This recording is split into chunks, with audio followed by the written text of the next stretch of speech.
Ya, begini. Pertama, saya informasikan dulu bahwa saya dapat kabar dari tim saya di Jakarta dan saya sekarang sedang berada di Medan, maaf di Batam dan akan segera ke Jakarta. Kami mendapat informasi bahwa diduga tempat Loli saat ini itu tidak seperti yang digambarkan ya, oleh pengacaranya NN. Karena itu maka tim saya semakin intens.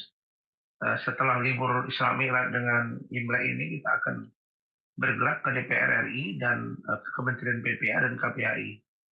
Saya akan ke DPR, kemudian ke Kementerian PPA meminta bertemu dengan Menteri dan Deputi, begitu juga dengan KPAI. Karena Kemen PPA, KPAI ini harus mempertanggungjawabkan apa yang mereka lakukan kepada saya, sehingga tim saya dan kami itu tidak mau saya dijadikan seperti boneka setelah berhasil saya bujuk lalu kemudian dibuat tidak lagi berkomunikasi dengan saya. Apalagi data yang kami dapat diduga bahwa Loli tidak seperti yang digambarkan gitu. Tuh poinnya ya. Jadi pasca ini kita akan gerak dan informasi yang kami dapat sepertinya tidak seperti yang digambarkan oleh pengacaranya NM. Dalam hal ini tempatnya Loli. Yang kedua, untuk kasus laporan saya terhadap saudari NN, itu saya juga telah menambah kuasa hukum tambahan, yaitu Bapak Irjen Pol Purnawirawan Riki Sitohang.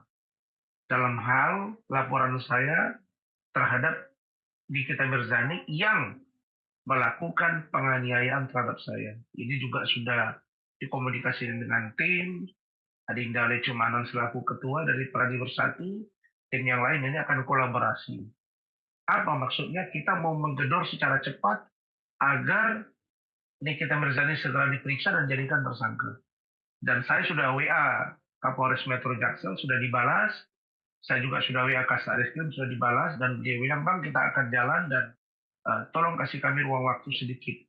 Jadi ini kita semakin cepat ya. Satu, kami akan segera bergerak cepat untuk memastikan keberadaan Loli. Yang kedua, kita bergerak cepat bagaimana supaya NM segera diperiksa dan jadikan tersangka.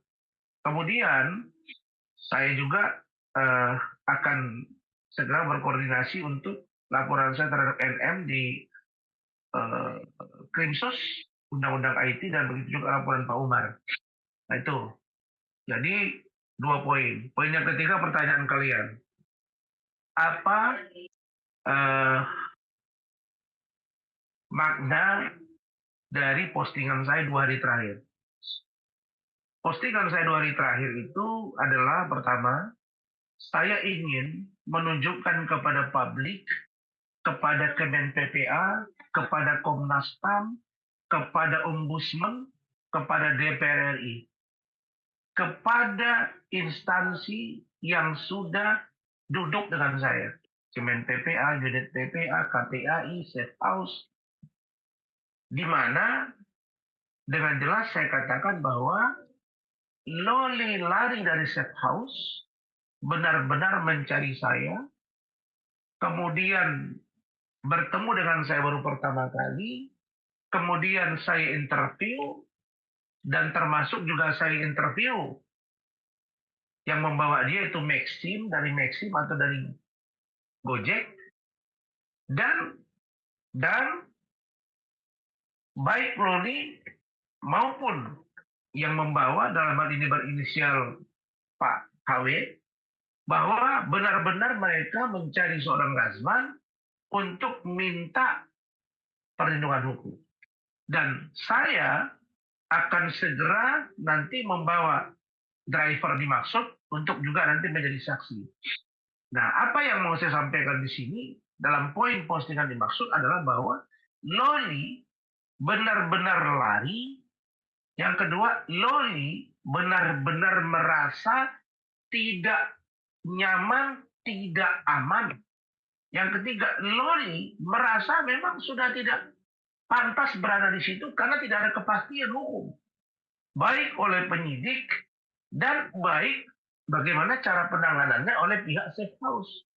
Nah, jadi ini yang mendasari sehingga yang saya sampaikan melalui post Instagram itu adalah bagaimana seorang Loli itu bercerita, pertama, benar dia lari, yang kedua, benar dia ingin melaporkan NM, yang ketiga, benar dia memang sudah tidak sanggup lagi berada di safe house, kemudian dia memang minta supaya menjadi bagian dari keluarga saya.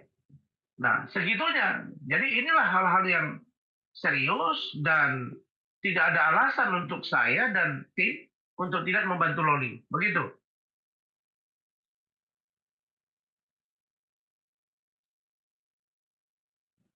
Bang, boleh bertanya sedikit, Bang? Silakan. Mau tanya, tadi Abang bilang bahwa tempat tinggal Loli sekarang tidak sesuai seperti apa yang diomongkan yang dibicarakan oleh pengacaranya. Yang setahu Abang yang seperti apa seperti modelnya, Bang?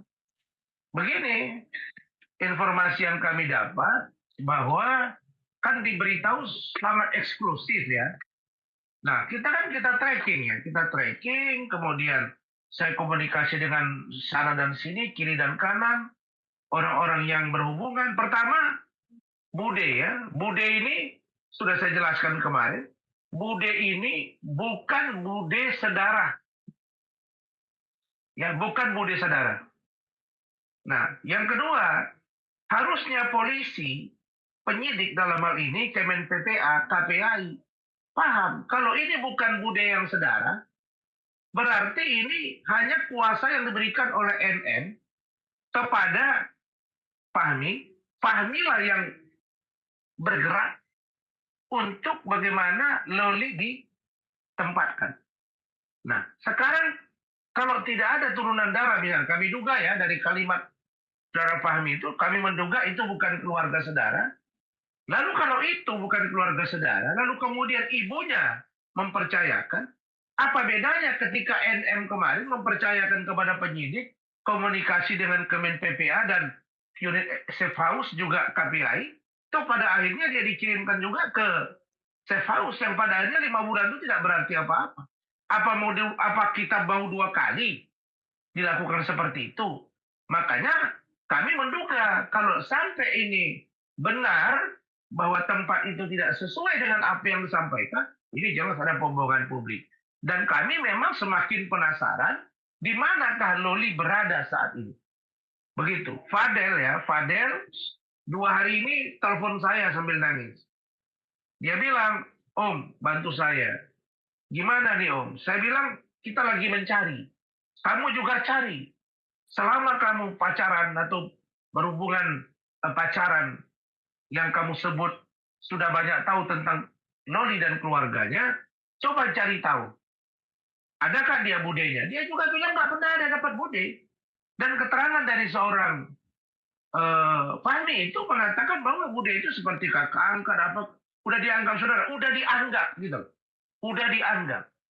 Apa segini mama meyakinkan kepada publik? Wah ini nggak bisa. Saya semakin hari semakin penasaran dan kami belum bergerak cepat begini karena ini masih libur. Tapi begitu ini selesai, kita bergerak cepat dan pragmatis untuk memastikan keberadaan Loli dan bagaimana DPR RI, bagaimana Kompolnas, ya kita juga akan datang ke Kompolnas untuk memastikan penyidik ini benar-benar profesional sehingga tidak menjadi bola liar seperti yang terjadi saat ini. Jadi kami menduga bahwa tempatnya memang tidak seperti yang digambarkan, tidak seperti yang dialami oleh Loli ketika saya pegang 8 hari 8 malam dia berada di tempat yang sangat-sangat representatif dan bahkan VVIP, begitu.